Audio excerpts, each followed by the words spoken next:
200, this famous signal intelligence facility close to Tel Aviv, by the way, where allegedly 22 officers, Israeli officers, were killed, among which allegedly, there is no proof for that, but okay, we can assume it might be true. I mean, some say it's true that even the head of the Unit 8200 was killed. So we see that Hezbollah was able to strike a highly protected facility in the area of Tel Aviv. The Iraqi resistance is able to strike multiple times the oil facilities in the area of Haifa. That's about 500 kilometers flight distance. And the Houthis were not only able to strike the heart of Israel with drones a couple of weeks ago, but is also able to strike Israel with hypersonic missiles. So we see that the capabilities of the so-called axis of resistance is dramatically improving, while those of Israel seem to be outdated or unable to address these kind of threats.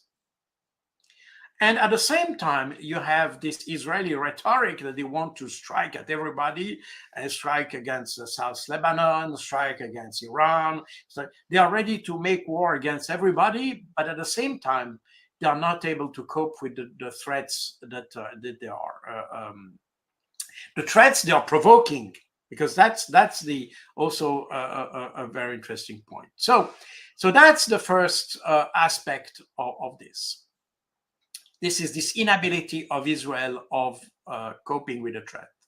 The second aspect is that we see that the strategic posture of Israel is degrading, because more and more we see that even the West is not able to support Israel effectively.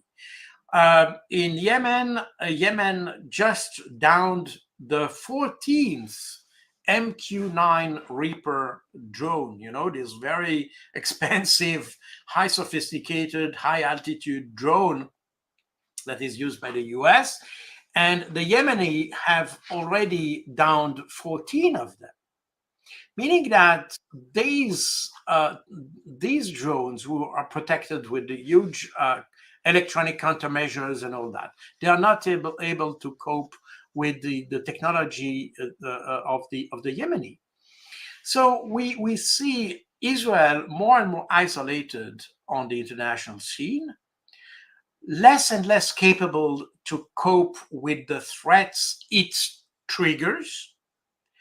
And we can even, in addition to that, we see no attempt from Israel try to solve the problem on the diplomatic scene, meaning that they still want to rely on military solutions, while the technology seems always less favorable to Israel.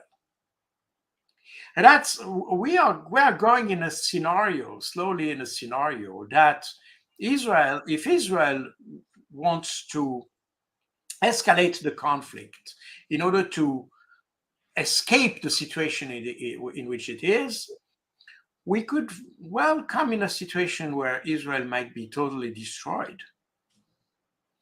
And that's a situation that the West cannot afford to allow. Meaning that, is the West ready